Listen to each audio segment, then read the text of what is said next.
Ibu-ibu sekalian, bahwa secara prinsip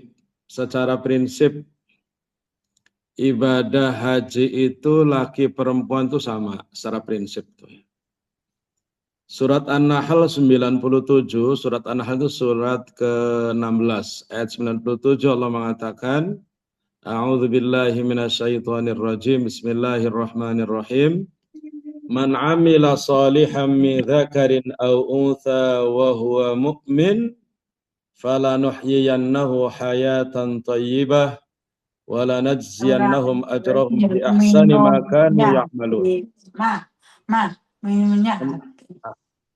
An-Nahl 97, surat 16 97 Allah mengatakan, barang siapa yang melakukan amal soleh baik laki-laki maupun perempuan dengan landasan iman kepada Allah Subhanahu wa taala, maka Allah berikan balasan dua. Yang pertama, falanuhyiyannahu hayatan thayyibah. Kami berikan kepada mereka kehidupan yang baik, hayatan thayyibah. Laki perempuan yang beramal soleh karena Allah Subhanahu wa taala, karena beriman kepada Allah, diberikan oleh Allah hayatan thayyibah, kehidupan yang baik. Ditafsir oleh para ulama, hayatan thayyibah itu rezeki yang halal dan ketenangan, kenyamanan. Yang kedua adalah walanajziyannahum ajrahum bi ahsani ma kanu ya'malun. Kami berikan balasan yang terindah, yang lebih baik daripada yang mereka lakukan. Ini adalah sebuah apresiasi penghargaan Allah bagi orang yang melakukan amal soleh tanpa membedakan laki maupun perempuan. Nah, amal soleh kalau kita rujuk poin kedua yang ingin saya sampaikan, bahwa secara perintah amal soleh itu sama tanpa membedakan, bentuknya sama, amalnya sama, laki dan perempuan. Contoh, syahadat sama laki perempuan, sholat juga sama, walaupun ada titik perbedaan yang sedikit tapi tidak terlalu prinsip. Puasa juga sama, ya kan ya, zakat sama. Nah, haji ini ibu-ibu sekalian, ini yang perlu saya sampaikan juga. Kalau sholat 5 menit, 10 menit selesai. Puasa 1 hari selesai. Zakat juga sesaat kita serahkan selesai. Haji itu prosesnya panjang, amalannya banyak banget gitu, amalannya itu. Kalau haji tamattu yang kita ambil, itu proses amalan pertama, amalan umroh, dari awal kita berangkat sampai kemudian tawaf, sa'i, dan tahallul, selesai umroh. Di sini ada banyak amalan yang kemudian harus kita perhatikan. Nanti kemudian kita masuk pada 8 Dzulhijjah, mulai proses ibadah haji, dari 8 Dzulhijjah sampai 13 Dzulhijjah, selama 6 hari, itu juga banyak banget amalan yang dilakukan. Akhirnya, ibu-ibu sekalian, kalau syarat rukun, aturan-aturan, ya, aturan-aturan, rambu-rambu yang disampaikan dalam ibadah haji itu ketat banget dan kemudian kaku banget, wah bisa-bisa bobol. Bisa-bisa dalam rukun ini kita kena masalah, ini kena masalah lagi, kena masalah lagi, kena masalah lagi. Kita akan banyak kena masalah. Apalagi kemudian kalau kita tidak dalam bimbingan yang ketat, tidak dalam pendampingan yang baik, itu banyak kena masalah, pelanggaran-pelanggaran itu. Artinya, kalau kemudian ibadah haji yang begitu panjang, amalannya begitu banyak, itu seperti sholat yang rukunnya ketat banget, syarat rukunnya. Seperti puasa yang ketat banget. Ibadah haji kalau seketat itu, akan kemudian banyak sekali pelanggaran-pelanggaran yang dilakukan, yang kalau diakumulasi, kalau penilaian akhir bisa jadi kadang-kadang kemudian tidak sempurna. Akhirnya kalau begitu akhirnya putus asa orang itu. Sudah pengorbanan tenaga, pikiran, harta begitu dahsyat, sementara kemudian terlalu berat untuk bisa kita atasi. Makanya kemudian dari awal sering disampaikan ad-dinu yusrun, Islam itu mudah. Yassiru wa la tu'assiru, mudahkan jangan mempersulit. La yukallifullahu nafsan illa wus'aha, Allah tidak membebani orang di luar batas kemampuannya. Ibu-ibu jamaah itu beda-beda, ada kapasitas kemampuannya. Dari sisi tenaga, ini fit banget, ini di bawahnya, ini kuat banget, ini di bawahnya, ada yang juga tertati-tati. Dari sisi pemahaman, keilmuan, ini paham banget, ini sedang, ini kadang-kadang kurang paham, nggak nyambung-nyambung amat. Ini kalau kemudian ya, tadi aturan itu ketat banget ya susah. 200.000 jamaah haji Indonesia barangkali yang sempurna bisa 1-2 orang kan gitu kan. Apalagi jamaah reguler yang saya sampaikan itu dilepas beribadah itu hanya berangkat sesuai dengan regunya masing-masing yang dipandu oleh ketua regu. Yang ketua regunya baru haji juga gitu kan. Makanya jangan terlalu panik dan jangan terlalu khawatir. Dari awal ketika manasik disampaikan, kita belajar manasik untuk kita bisa memahami supaya ibadah kita benar sesuai dengan aturan syariat, aturan Allah dan Rasulnya. Tetapi jangan terlalu panik gitu kan. Jangan terlalu panik, apalagi saya sampaikan di awal-awal bahwa haji itu ibadah praktek. Ibu-ibu sekalian akan paham ketika sambil jalan, sambil dilaksanakan. Karena ketika dilaksanakan itu ibu-ibu sekalian didampingi oleh kita, oleh pembimbing. Gitu loh. Ini bedanya haji plus dengan haji reguler. Haji plus itu didampingi. Kita tawaf bareng, sa'i bareng, kemudian wukuf bareng, lempar jumroh bareng, sama.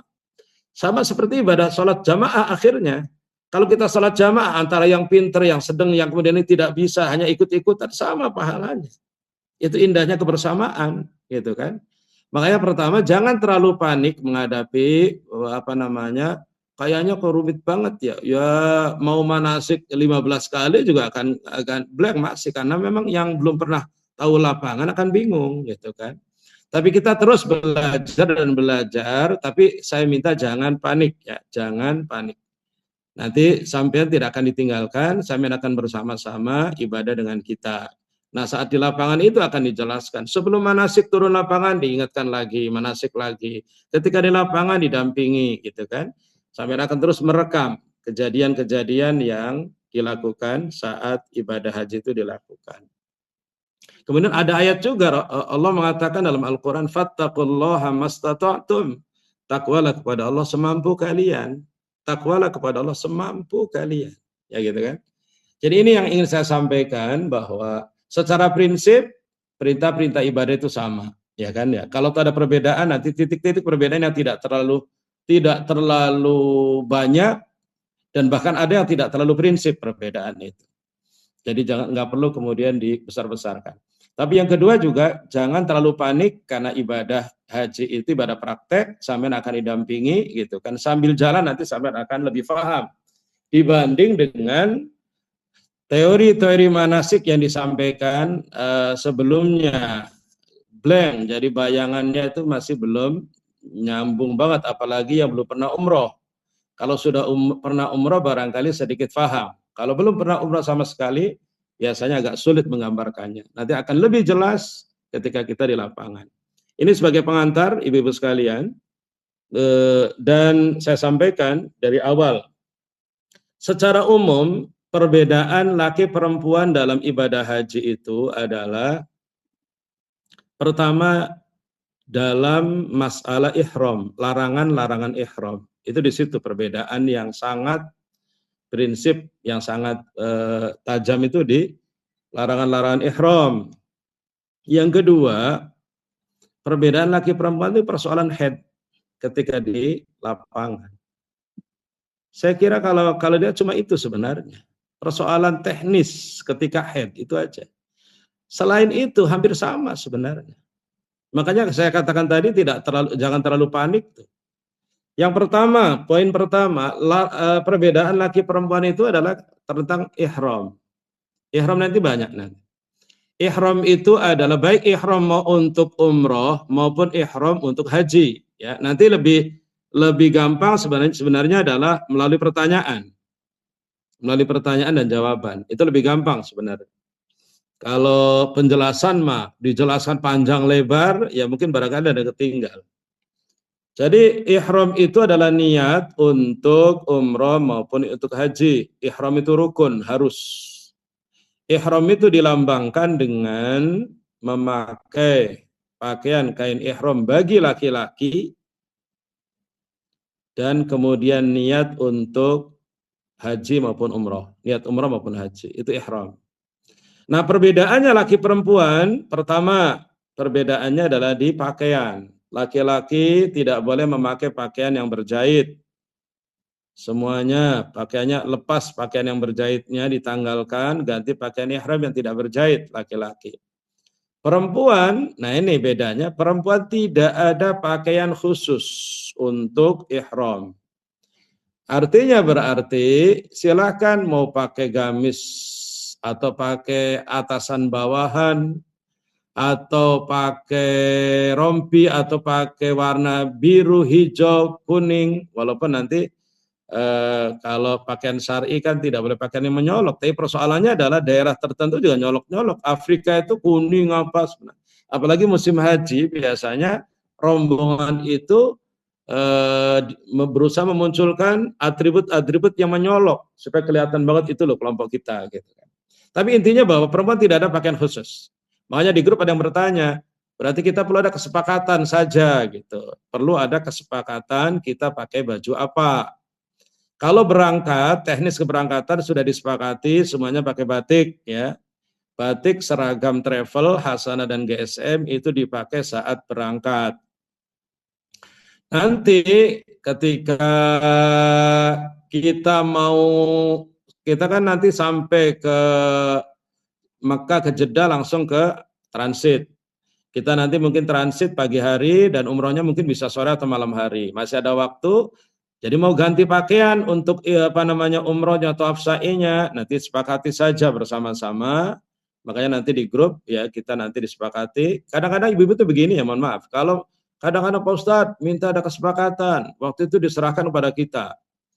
Karena ibu-ibu nggak bisa, pendapatnya bisa nyatu. Akhirnya Ustadz aja. Ketika saya udah mayoritas pendapatnya apa? Putih. Kita instruksikan putih, masih banyak yang hitam. Itu kadang-kadang sulit masalahnya kayak gitu.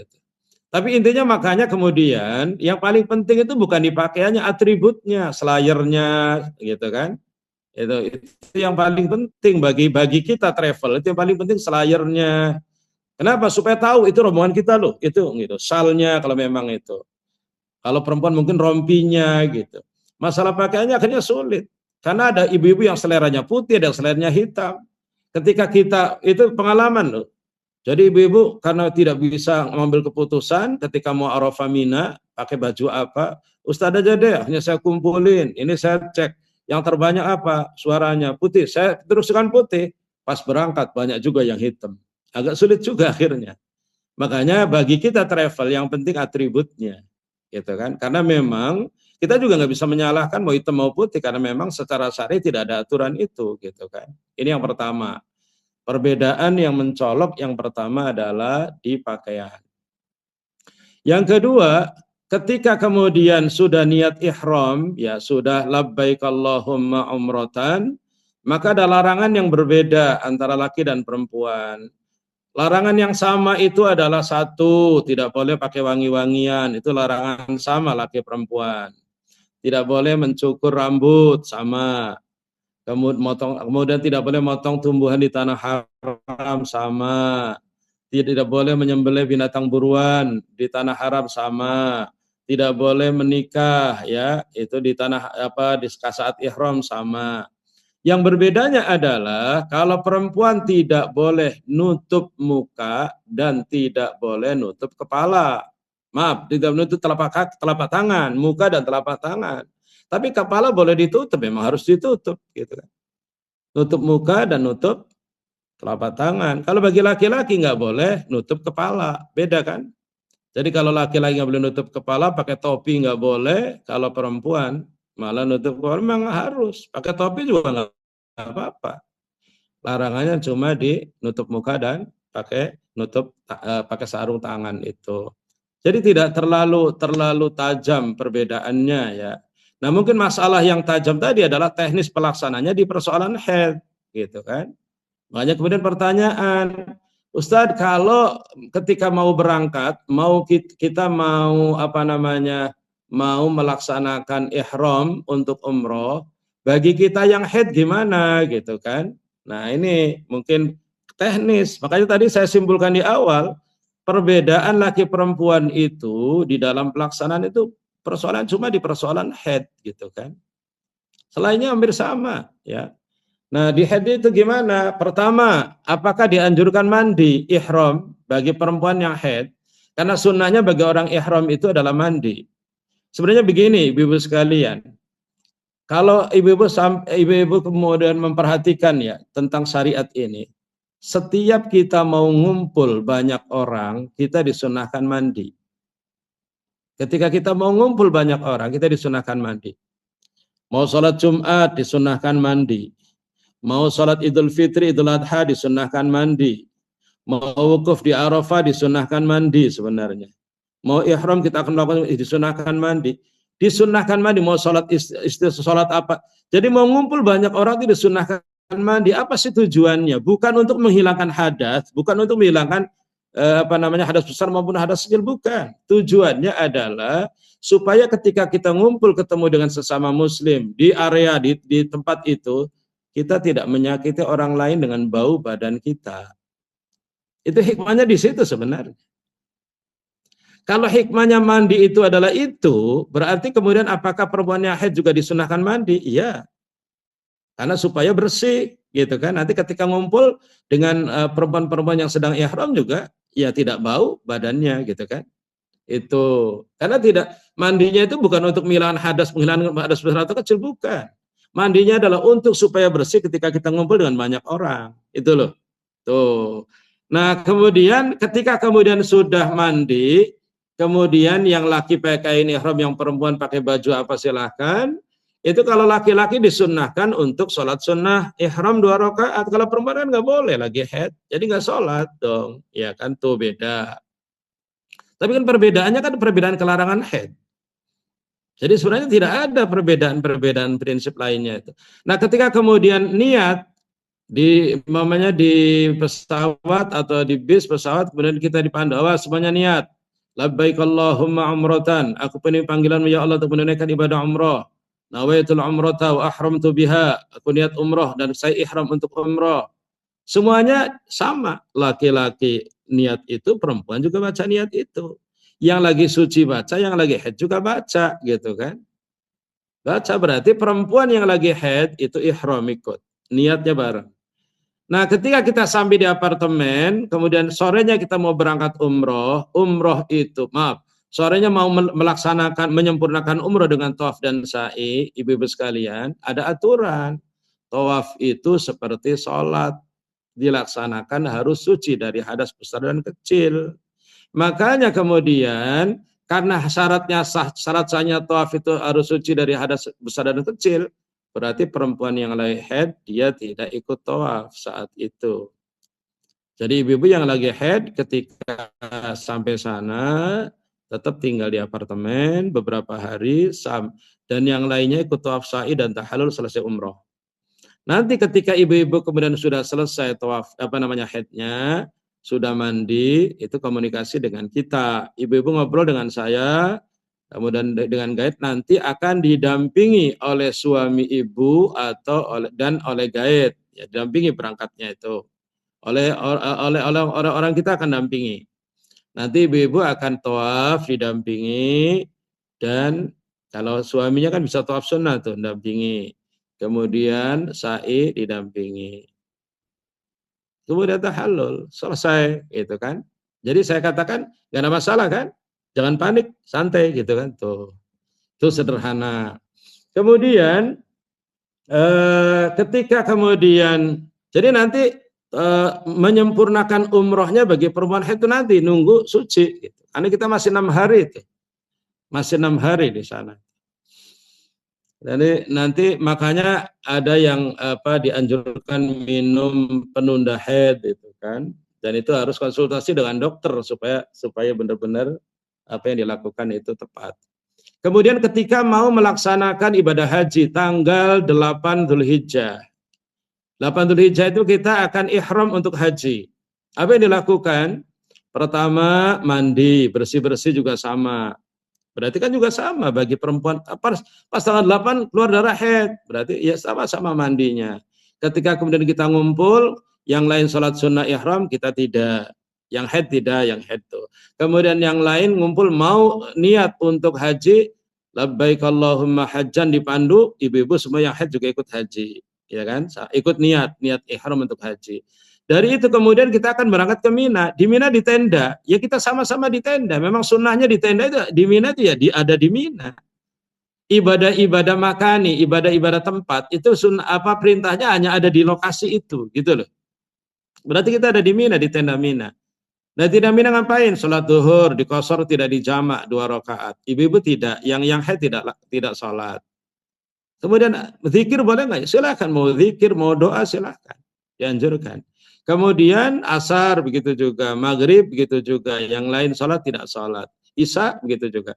Kemudian ketika kita mau berangkat ke Arafah dan ibu masih haid, ikut Arafah. Ikut Arafah, kemudian datang waktu zuhur, kemudian ada khutbah Arafah, kemudian sholat zuhur asar di jamak qashar, ibu tidak melakukan. Kemudian habis itu kemudian ngapain? Dari zuhur sampai maghrib kita itu zikir, ibadah, zikir, kemudian munajat, doa dan lain-lain, istighfar. Ya ibu-ibu bagi yang haid tidak ada masalah melakukan itu semuanya, gitu kan? Tapi kita lagi haid, gitu kan? Nggak ada masalah itu melakukan itu semuanya. Nanti kemudian malamnya kita kemudian sebelum pergi ke Muzdalifah, kita kemudian sholat maghrib sama isya, gitu kan? Di jamak, qashar. Kemudian kita berangkat Muzdalifah. Mabit di Muzdalifah kalau kita dapat tempat, kita sekedar duduk dan tiduran di situ. Ibu-ibu yang lagi haid, ya nggak ada masalah, kan gitu kan ya. Kemudian tetap ibadah, zikir, segala macam munajat, istighfar, doa itu nggak ada masalah, gitu kan? Kemudian kita dari situ kemudian paginya kita ke Mina lempar jumrah, sama, tidak ada perbedaan antara yang haid dan tidak haid, nggak ada bedanya. Sampai selesainya ibadah haji nggak ada bedanya, kecuali tawaf ifadah. Tawaf ifadah itu tawaf haji, gitu. Tawaf haji, tawaf ifadah itu syaratnya namanya tawaf harus suci, berarti ketika memang yang lainnya tanggal 15 sudah masuk ke hotel dan tawaf, ibu kemudian tiba-tiba pas kedatangan haid, berarti ibu menunda tawaf ifadahnya. Terus ngapain? Ya silakan di hotel, gitu kan. Kalau toh memang mau turun, ikut memandang Masjidil Haram di halamannya, kemudian berdoa, silakan, nggak ada masalah, gitu kan. Cuma persoalan di tawaf itu saja, gitu kan. Jadi sebenarnya perbedaan antara laki perempuan dalam persoalan haji dan umrah itu di teknis ketika haid. Yang kemarin di manasik saya sampaikan, ketika tawaf ifadah sampai kita menjelang berangkat ke Madinah, kok masih belum suci, maka ada beberapa alternatif. Sampai ulama-ulama Saudi yang ketat dalam persoalan fikih saja itu memberikan kelonggaran, gitu. Pertama katanya, kalau alternatif bagi perempuan haid ketika rombongan harus pulang ke tanah air atau rombongan harus pergi ke Madinah. Alternatif pertama, dia nunggu ditinggal di Mekah. Alternatif pertama ditinggal nggak mungkin. Ditinggal berarti hotelnya, akomodasinya, siapa yang di situ. Nggak mungkin itu. Karena akomodasi sudah sesuai dengan planning dan sesuai dengan waktu yang sudah disepakati. Berarti kemudian silahkan kemudian pulang ke tanah air. Alternatif kedua, nanti kalau sudah suci kembali lagi ke Mekah untuk tawaf ifadah karena karena hajinya belum sempurna. Ini juga nggak mungkin. So, kayak apa orang kemudian pulang ke tanah air? Prosesnya juga sulit. Maka akhirnya kemudian solusi yang disampaikan termasuk Ibnu Taimiyah, ya ulama mazhab Hambali yang sangat ketat persoalan ini, juga akhirnya silahkan tawaf ifadah dalam kondisi darurat, gitu kan, haid, diantisipasi tidak menetes, silakan tawaf ifadah dalam kondisi darurat. Dan ini saya katakan bahwa ibadah apapun bentuknya dalam Islam itu, ketika kita kondisinya tidak memungkinkan apa-apa kecuali itu, laksanakan aja. Walaupun secara fikih itu nggak sah mestinya. Makanya jangan kaku-kaku belajar fikih itu, karena kondisi tertentu kita tidak akan bisa. Contoh mamanya, ya. Syarat sahnya sholat itu harus suci dari hadas besar dan hadas kecil. Dan syarat sahnya sholat harus suci dari najis. Sekarang kalau ada pasien di rumah sakit, air kencingnya diwadain kateter, diwadain sampai 10 hari dia terbaring di rumah sakit, air kencingnya diwadain, ngalir tanpa terasa. Gimana sholatnya? Kalau pakai fikih klasik nggak sah sholatnya, najisnya keluar. Tapi kemudian gimana? Ya udah, pakai alternatif fikih pesantren salafiyah, mengatakan sholat untuk menghormati waktu, nanti kalau sehat diqodho. Ini juga bukan solusi. Kenapa nanti kemudian kalau sehat 10 hari kali 5, 50 sholat harus diulang? Wah, bisa sakit lagi. Makanya dalam kondisi begitu, akhirnya saya ngambil prinsip Islam itu mudah. Hanya saya bilang, Bu, yang mewajibkan sholat siapa? Allah.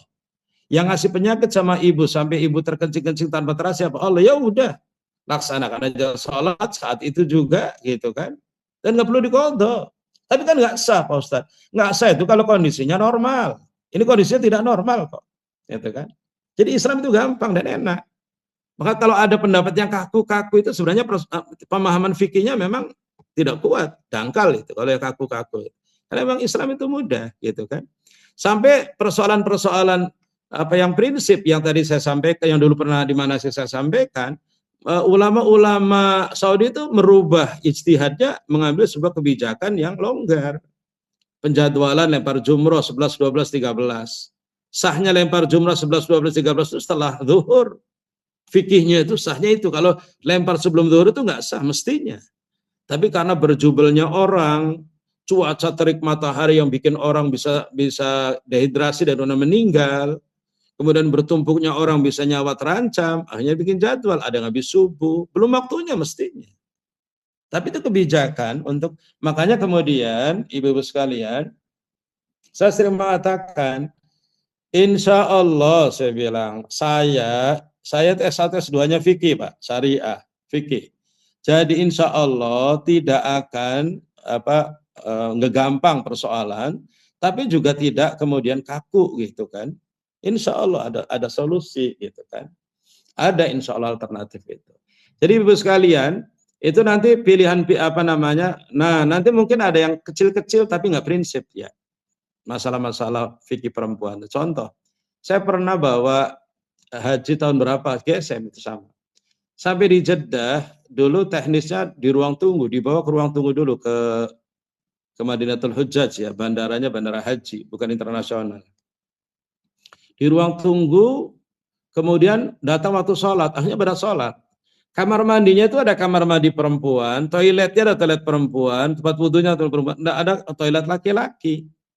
Nah ketika ada jamaah haji yang membuka jilbabnya untuk wudhu, itu ada ibu-ibu bilang, nggak boleh, lagi ihram nggak boleh dibuka itu rambutnya, nggak boleh kelihatan begini-begini gitu kan. Ada ibu-ibu yang berani banget negur begitu, yang kemudian apa yang satu lagi, oh iya ya karena memang awam, yang lainnya nurut aja. Ketika keluar, sampaikan ke saya bilang, ini yang jadi masalah ibu-ibu sekalian. Pertama, banyak orang jamaah yang bukan kapasitasnya mengeluarin fatwa, dia berfatwa. Kayak pede banget, nggak boleh itu. Kayak berfatwa. Padahal saya bilang, auratnya perempuan itu adalah auratnya perempuan itu adalah seluruh anggota badannya kecuali muka dan telapak tangan. Tapi ketika perempuan itu ngumpul bersama perempuan, maka sesama perempuan muslim ya, muslimah sama muslimah, maka dibolehkan untuk memperlihatkan rambut dan kepala, diperbolehkan, nggak ada masalah kalau sesama perempuan, gitu kan.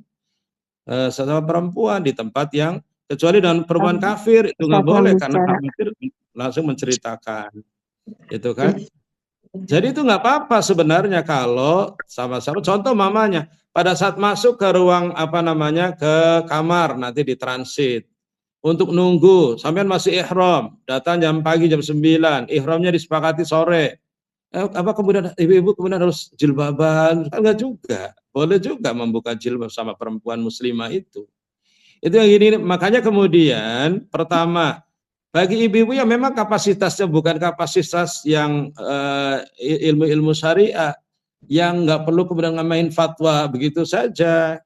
Mohon maaf, itu boleh nggak ya? Saya tanya Ustadz lah, kayak gitu mestinya, itu kan?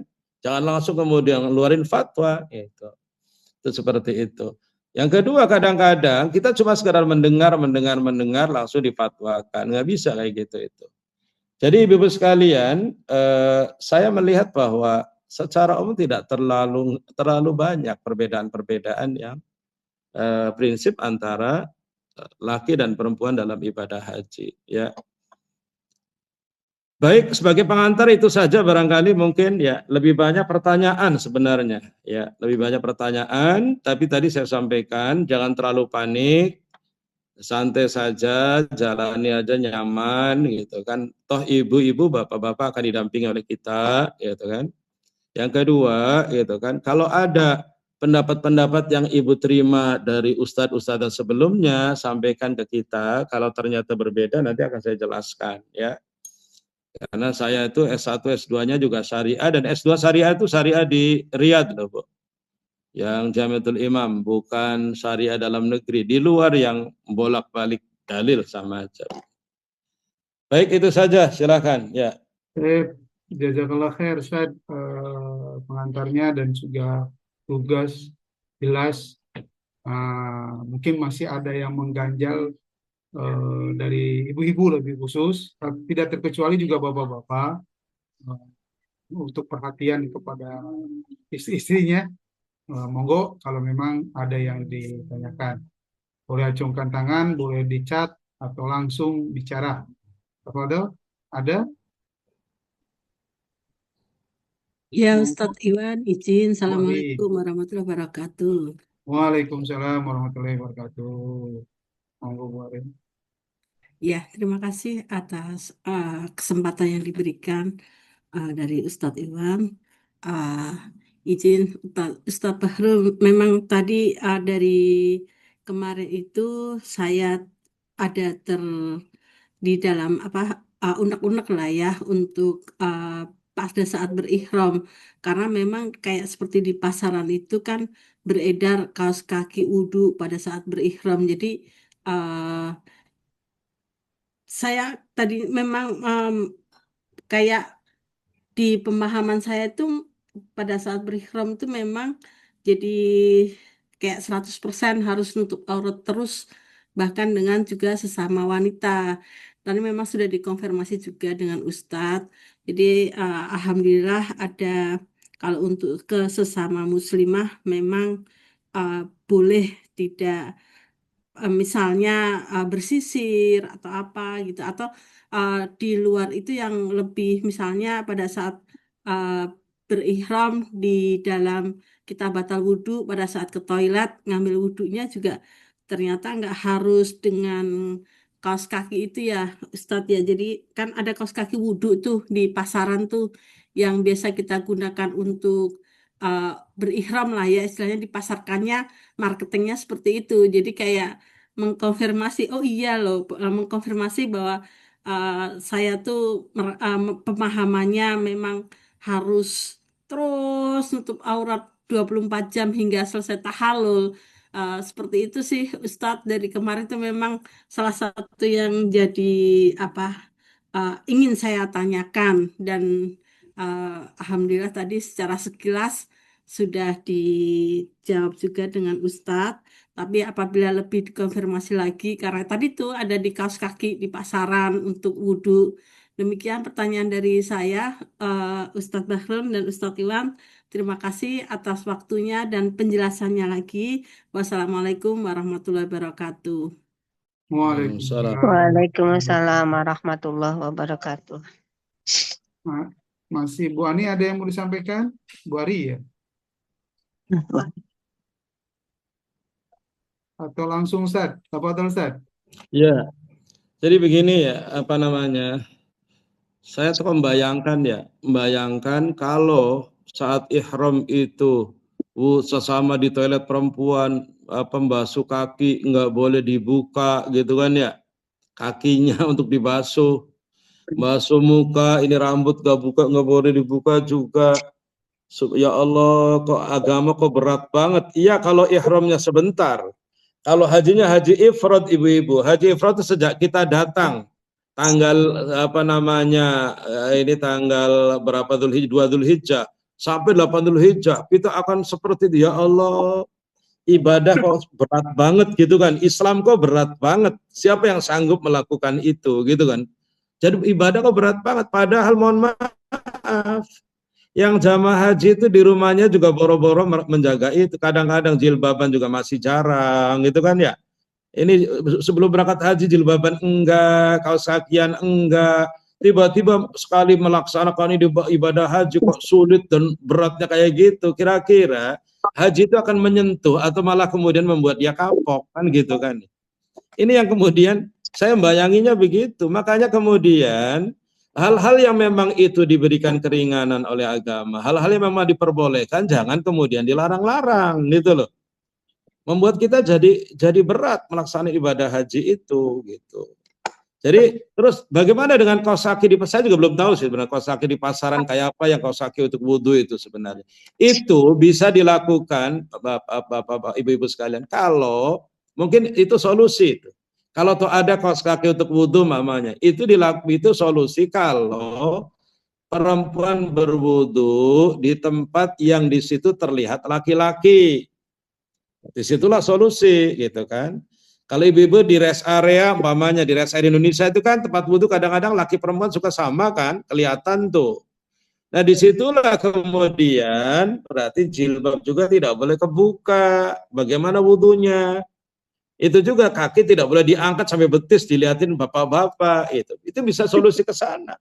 Tapi kalau kemudian di tempat toilet yang khusus perempuan gitu kan, ya kayak gitu ngapain terus berat banget kayak gitu mah. Ya, jadi saya ingin menyampaikan bahwa secara hukum syar'i juga diperbolehkan. Secara prinsip juga jangan terlalu memberatkan gitu loh. Secara prinsipnya. Makanya tentang kaos kaki wudhu itu saya belum pernah lihat. Tapi kalau itu ada, itu bisa menjadi solusi kalau kita wudhunya di tempat terbuka. Yang itu adalah laki-laki. Gitu. Bisa aja itu dilakukan. Ya, hanya menguatkan aja sebenarnya. Ya. Baik. Maaf ini Ustadz, saya menyela bisa nggak ini berkaitan dengan kaos kaki? Siap, langsung saja Bu. Ya, perkenalkan saya Bu Aisyah Nador Ustadz. Oh iya, Bu Dokter, ya. Ini berkaitan dengan kaos kaki. Ini malah sebaliknya Ustadz. Saya kan kayak kalau berdiri lama atau jalan lama itu varisesnya agak senut-senut gitu ya di telapak kaki atau di betis itu ya. Biasanya saya pakai stocking yang mainkan untuk pressure gitu. Jadi kan itu ketat banget gitu. Kalau misalnya kita wudhu dan ini sulit banget ini ngelepas stocking ini gitu. Terus saya guyur aja air nggak pakai saya itu nggak apa-apa ya Ustadz? Kalau misalnya wudhu kalau gitu, airnya mengenai kulit nggak apa-apa Bu. Oh gitu J. Iya. Karena itu kan memang ketat banget, jadi perlu effort gitu untuk melepas kaos kalau kaki airnya itu. mengenai kulit dan rata nggak apa-apa. Ya. J, Karena intinya adalah siraman air wudhu itu sampai ke kulit, ya gitu. Dan gitu, yang baik. tidak boleh itu kalau menghalang-halangi sampainya air ke kulit. Kalau itu bisa nyerap ke nyampe ke kulit nggak ada masalah. Insya Allah sih kalau kaos kaki itu kan pasti dia kayak jaring-jaring ya Ustadz ya dia itu gitu nggak pasti terkena kulit gitu. Baik Ustadz gitu aja. Terima kasih mumpung bahasanya tentang kaos kaki. Iya, makasih Dokter. Matur nuwun, matur nuwun. Assalamualaikum. Waalaikumsalam warahmatullahi wabarakatuh. Siap, monggo. Ada lagi dari ibu-ibu atau bapak-bapak? Iya, Pak Iwan, saya ingin menanyakan sesuatu. Monggo Bu. Assalamualaikum warahmatullahi wabarakatuh. Waalaikumsalam warahmatullahi wabarakatuh. Nah, ini sebenarnya pertanyaan yang muncul pada saat saya sudah pulang ke rumah ini Pak Iwan, Pak Ustadz, Pak Yai, Pak Barun. Pada saat kita sudah berihram, itu kan ada beberapa larangan, salah satunya tidak boleh memakai wangi-wangian, gitu kan. Meskipun itu sabun mandi. Nah, ini ada pertanyaan, ketika pada saat berihram ini selama tanggal 8, 9, 10, 3 hari itu, pada saat kita nah ini mungkin pas pada saat nyun sewu, pada saat ke belakang begitu, nah ini biasanya kan kalau saya ini kebiasaan selalu mencuci tangan dengan sabun begitu nggih. Itu apa diperbolehkan? Nggih, ngaten pertanyaan saya. Terima kasih. Monggo Ustaz. Nggih. Jadi begini juga sama ya. Saya kira semuanya juga sama ketika habis istinja bersih-bersih itu merasa yakin kalau tangannya pakai pembersih gitu kan. Masalahnya adalah kalau pakai sabun yang wangi itu berarti masuk terkena larangan. Makanya kemudian kalau sekarang lebih gampang ya, lebih gampangnya apa? Yang pernah disampaikan ada produk-produk sampo sabun yang tidak wangi sekarang itu. Dijual produk-produk sampo dan sabun yang tidak wangi. Dan itu tahun yang lalu baru tahun yang lalu saya bawa itu, beli saya khusus bawa walaupun tidak terlalu dipakai juga karena biasanya kalau laki-laki mandi juga males, asal siram-siram aja biar seger gitu kan. Tapi itu juga solusi, beli produk sampo sabun yang tidak wangi, itu jadi enak kita. Yang kedua, itu di Arafamina itu juga disediakan ya sabun cuci tangan yang tidak wangi itu. Walaupun perlu dicek juga itu wangi enggaknya. Kadang-kadang juga teledor pihak pemerintahnya, ada pencuci tangan tapi wangi. Tapi kemarin di tahun yang lalu itu enggak wangi, disiapkan itu di toilet-toilet Arafah itu. Tapi cek aja. Dulu saya ketika itu pemerintah belum menyediakan sabun yang tidak wangi dan saya belum beli, biasanya saya pakai kulit jeruk, saya itu pakai daun-daunan, saya untuk meyakinkan itu tuh dulu tuh. Tapi sekarang mah gampang lah, itu beli aja produk itu ya, produk-produk yang tidak wangi mulai dari sekarang. Sehingga lebih yakin dan lebih nyaman, Bu Nino. Terima kasih Pak Ustadz atas ini masukannya. Walaupun sebenarnya begini, bahwa mencuci najis kotoran kita ketika BAB itu kan yakin bersih itu ketika bau sudah tidak bau, sebenarnya yakin itu. Tapi kan karena kebiasaan pakai sabun akhirnya kan mantepnya kalau udah pakai sabun ya ganti baunya bau wangi gitu kan. Ya makanya itu tadi solusinya pakai sabun-sabun yang tidak wangi. Silakan dibeli itu, produknya banyak. Terima kasih. Maaf ini Ustadz, saya mau tanya lagi nih tentang cuci tangan ya. Ini saya Bu Aisyah lagi Pak. Bagaimana kalau kita misalnya di Arafah itu terus kita mau makan ya Ustadz, terus kita pakai hand sanitizer gitu kan, misalnya itu kan berbahan alkohol 70% misalnya gitu, gimana Ustadz? Itu kan nggak berbau, paling bau agak-agak alkohol gitu, gimana itu? Iya, nggak apa-apa, kan berarti kan tidak ada larangan wewangian gitu kan. Nah alkohol itu juga boleh dipegang asal tidak diminum kan gitu kan, nggak ada masalah. Gitu gitu. Tapi kalau jadi alkoholnya, maksud saya alkoholnya itu boleh ya Ustadz? Alkohol itu larangannya diminum. Kalau parfum yang ada kalau alkohol yang diperdebatkan itu di kalangan kiai-kiai pesantren itu adalah parfum yang pakai alkohol itu disemprot tuh. Nah, itu masuk dalam perdebatan apakah alkohol itu najis atau tidak gitu kan. Nah, memang ada pendapat ulama yang mengatakan alkohol itu najis, tapi dalilnya lemah banget gitu kan. Dalilnya lemah banget gitu kan. Ya, innamal khamru wal maisir wal ansab wal azlam rijsun min amali syaitan. Sesungguhnya khamr, adu nasib, perjudian gitu kan, berhala itu adalah najis. Nah, itu kalau kemudian dalilnya cuma itu. Kalau khamr, minuman keras, alkohol itu najis, dalilnya ini berarti kartu remi juga najis mestinya. Patung berhala juga najis mestinya. Tapi kan ini enggak, berarti bahwa yang dilarang itu sebenarnya adalah diminumnya alkohol. Kalau menyentuhnya nggak najis, sehingga ya kita pakai parfum yang ada alkoholnya juga nggak apa-apa. Ini di luar ihram ya. Nah sekarang ketika ihram pakai alkohol yang tidak wangi nggak ada masalah. Hand sanitizer tuh nggak ada masalah. Ini Ustadz, ini Ustadz, kan kalau hand sanitizer itu kan kita habis membasuh dengan hand sanitizer itu kan terus kita makan Ustadz, nggak apa-apa Nji? Lah itu kan masih ada. Iya nggak apa-apa, kayak tidak minum alkohol. Jadi hanya itu berbahan itu kan ke kulit kita, terus kita misalnya makan muluk ngoten, lah gitu mboten napa-napa Nji? Ya, mboten apa itu kita tidak minum alkohol, tidak.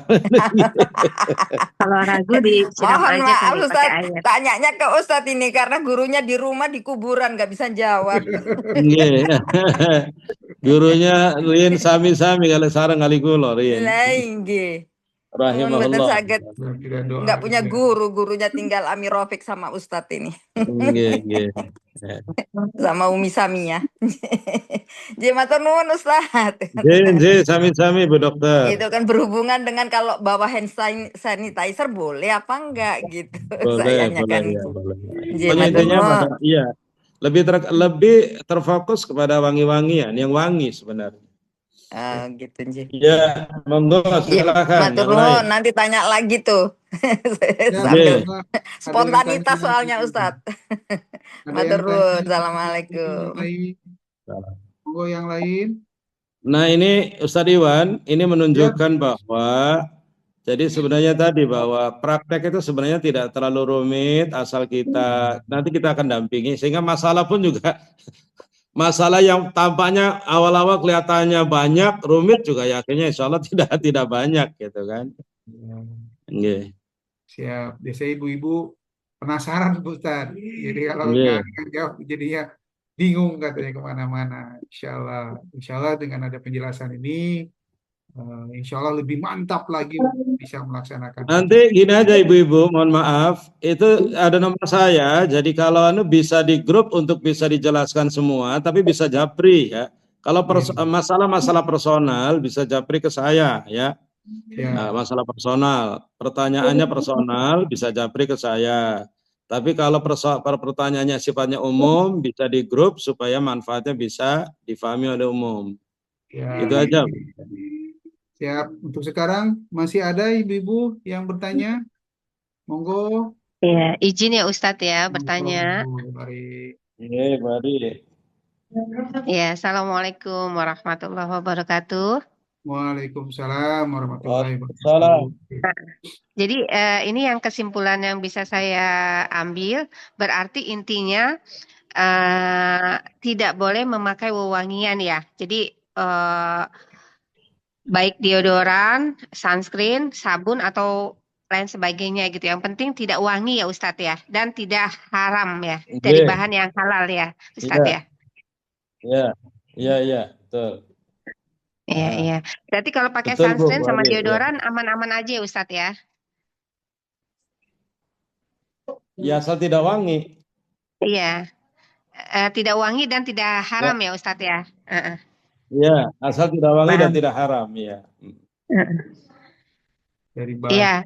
Jadi berarti maksud saya adalah ibu-ibu yang selama ini punya kebutuhan dalam hal-hal seperti itu bagusnya sekarang mulai disiapkan bahan-bahan yang tidak wangi, itu aja sebenarnya. Ya, hand body apa sebenarnya, pokoknya barangkali ada ibu-ibu yang selama ini selalu beririsan dengan itu dan tidak bisa pede kalau tanpa itu malah gitu. Walaupun begini bahwa kita juga harus ada pengorbanan dalam arti berkorban untuk Allah, untuk taat kepada Allah. Sehingga kalau kurang nyaman banget, ya udah kalau itu juga kita sedang taat pada Allah kan gitu kan ya. Yang selama ini kita dibiarkan oleh Allah menikmati apapun yang kita punya, apapun yang kita inginkan. Nah, ketika itu kan ketika kita beribadah, kemudian ada aturan-aturan dari Allah, ya pastikan bahwa kita ini sedang taat sehingga nikmati saja gitu kan, nikmati saja karena kita tidak ingin dipuji oleh manusia, karena kita ingin dipuji oleh Allah gitu kan. Jangan merasa biasa kemudian kita pakai macam-macam, percaya diri keluar, tiba-tiba saat ihram kemudian ini akhirnya kurang percaya diri. Ya udah nggak ngomong, kita tidak ingin dipuji orang kok gitu kan ya. Iya. Jadi fungsinya deodoran sama sunscreen itu kan kemungkinan cuaca di sana kan suhunya di atas 40 derajat ya Ustadz ya. Kedua karena beberapa hari ya mungkin kita nggak mandi gitu. Jadi takut mengganggu penciuman orang gitu. Teman-teman atau apalagi di apalagi di Minanya itu belum pelan loh Bu, iya. Itu yang dikhawatirkan aja Ustadz gitu, takut mengganggu teman kita sebelah kiri kanan kita. Ada sini aku ada produk dari Wardah itu biasanya ada lengkap kok, ada deodorannya, ada sabun, samponya itu yang tanpa tanpa parfum gitu. Mungkin kalau ada solusinya gitu. Iya, iya. Nah, Ada yang Ya, itu khusus Wardah, untuk Wardah itu punya pra- produk itu. Mm-mm. Iya, punya produk itu kayak lengkap sama sunscreennya juga ada gitu dan barang-barang apa materialnya juga halal. Iya, Tapi iya. Dan ibu-ibu itu Bu Ulfa nggak iklan ya Bu Ulfa ya? Bukan iklan. kalau Nggak ada yang mau di-endorse. bisa ya pesan sama makanya Bu itu Ulfa kayak saya gitu. nyebut merek nih gimana ya? Maksudnya biar Nggak di-endorse ya, Bu Ulfa. Ya mungkin sebagai kalimat penutup barangkali Ustadz Iwan ya saya sampaikan begini. Suatu hari ada seorang ibu-ibu muda itu setelah setelah ini kemudian ketika nyampe ke Mekah, kita hotelnya samping Masjidil Haram, kita ada 5 hari yang di situ kita rindukan yang selama di apartemen. Mohon maaf biasanya ibu-ibu jamaah sekalian, ketika kita di apartemen kebayangannya pengen ke Masjidil Haram gitu. Walaupun kita larang. Larangnya apa? Pertama efisienkan tenaga ya, jangan karena masih panjang ibadah kita dan belum mulai. Kemudian yang kedua jangan sampai sakit gitu kan. Tapi anak yang muda-muda pengen sholat di Masjidil Haram, naik taksi. Kadang kemudian salah jalan pulangnya, nelfon kepada guide, dijemput kayak gitu. Nah, ketika kemudian sampai kita di Mekah di hotel ibadah tauhid, sehingga kemudian ada seorang ibu langsung kemudian sambil nangis, sambil curhat ke saya. Pak Ustadz, salah saya apa Pak Ustadz? Kok saya salah apa? Salah saya apa? Kok bisa begini? Memang kenapa Bu? Saya bilang, sekarang haid sehingga saya tidak bisa tawaf, saya tidak bisa di dalam masjid, saya tidak bisa begini, begitu gitu kan. Saya bilang, Bu, kenapa Ibu kok sampai begitu? Salah saya apa? Salah dosa saya apa? Saya bilang, Bu, ketika Ibu diperintahkan untuk melaksanakan ibadah wajib dan sunnah di dalam Masjidil Haram dengan pahala 100.000 kali lipat dibanding sholat dan ibadah di masjid yang lain, itu karena Ibu laksanakan karena taat. Sekarang ketika Ibu haid, Ibu dilarang melakukan itu. Nah, ketika Ibu tidak melakukan karena taat kepada Allah kan sama berarti pahalanya kan, saya bilang. Ini harus difahami. Ketika ibu tidak haid kemudian melakukan itu karena taat pada Allah dapat pahala 100.000 kali lipat. Sekarang ketika kemudian dekat Masjidil kemudian karena haid tidak melakukan itu. Dan kenapa ibu tidak melakukan? Bukan karena malas, karena taat kepada Allah ini adalah sebuah larangan. Nah, melaksanakan perintah taat karena taat pada Allah itu adalah ibadah, meninggalkan larangan karena taat pada Allah juga ibadah. Jadi itu sama berarti gitu maksud saya. Berarti ibu-ibu ketika di Makkah kemudian haid yang tidak, ya udah tinggal bagaimana luapan rindu, luapan itu tuh masih tetap terjaga sehingga kadang-kadang mungkin di depan hotel memandang Masjidil Haram bisa-bisa aja begitu itu kan gitu. Jangan kemudian kesempatan saya tidak ini lagi haid, akhirnya tidur dulu di hotel, jalan-jalan dulu di mall, itu berarti rindu dan niat ibadahnya tidak terawat gitu kan. Itu aja barangkali sebenarnya ya. Mungkin dari saya cukup sekian Ustaz Iwan ya, nanti bisa japri dan bisa di pertanyaan berikutnya. Dan dari saya sekian. Assalamualaikum warahmatullahi wabarakatuh. Waalaikumsalam warahmatullahi wabarakatuh. Baik, sebelum ditutup, ada yang mau disampaikan dari Mbak Ulfa? Mungkin keterkaitan persiapan, belum ada ya? Baik, kalau nggak mungkin ada, nanti pada saat haji aja ibu-ibu kan semuanya insya Allah pakai baju putih ya. yang disepakati. Ya, tetapi Disamain wajib aja Ustaz. wajib pakai sal tadi itu kan ya, apa slayer. Jadi di kan sudah ada slayer. Nah itu jangan sampai ini slayer yang di koper-koper tertinggal, akhirnya tidak terbawa karena itu atribut kebersamaan, insya Allah. Kalau tidak ada, semoga ini memberikan sebuah penjelasan dan memberikan keyakinan terus untuk Bapak Ibu siap untuk bisa melaksanakan haji. Insya Allah, ya wabil khusus, waktu tinggal sekitar 38 hari lagi ke depan sebelum berangkat. Kalau kami dari travel, prinsipnya tolong dijaga kesehatan, terus latihan jalan, karena nanti pelaksanaan haji itu adalah pelaksanaan fisik. Nah, mulai Diniatkan dari sekarang dan mulai niatkan pembiasaan untuk bisa jalan terus insya Allah. Baik, alhamdulillah kita akhiri manasik ini. Semoga bermanfaat. Ustadz, Siap?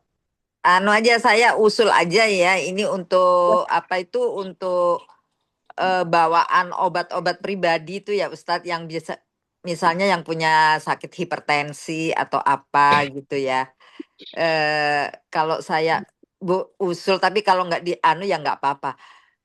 Bawa 2 paket. Jadi 1 paketnya misalnya untuk 20 hari itu ditaruh di tas-tas tenteng yang tenteng kita gitu, atau terus satunya tuh 1 paket ditaruh di koper. Barangkali gitu ada yang hilang atau apa gitu. Jadi kita masih punya cadangan gitu. Misalnya yang ada di koper, atau misalnya tas tenteng kita itu hilang atau ketinggalan di mana gitu. Jadi biar nggak bingung gitu, obat diabetes, obat hipertensi atau apalah itu, yang obat-obat pribadi yang begitu, yang esensial maksudnya. Siap, siap. Iya, Bu.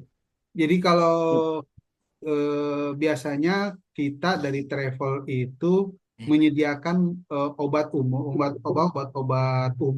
atas referensi Bu Dokter.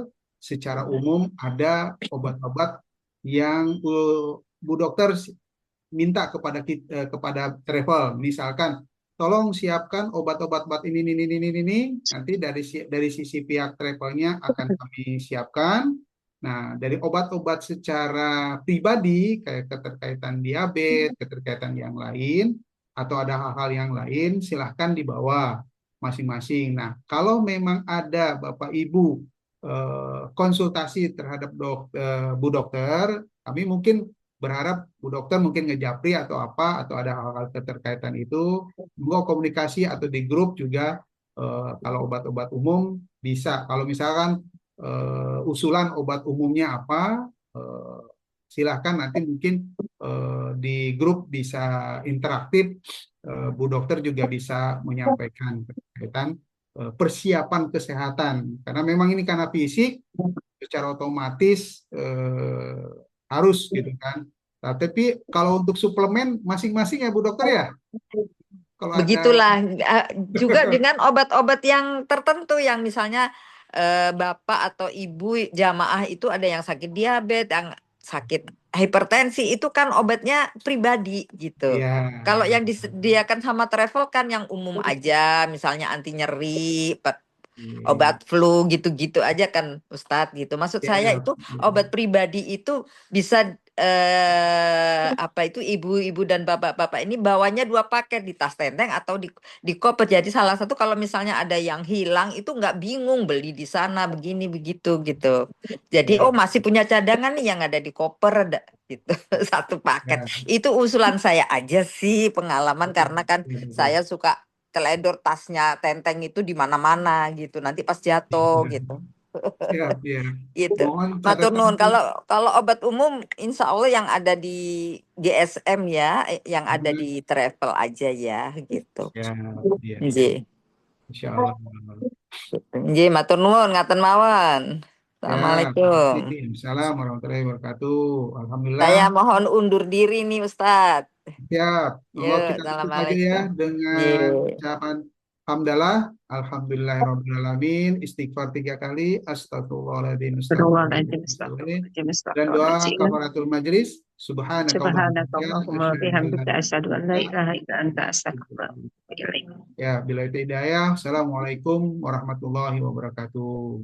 Waalaikumsalam warahmatullahi wabarakatuh.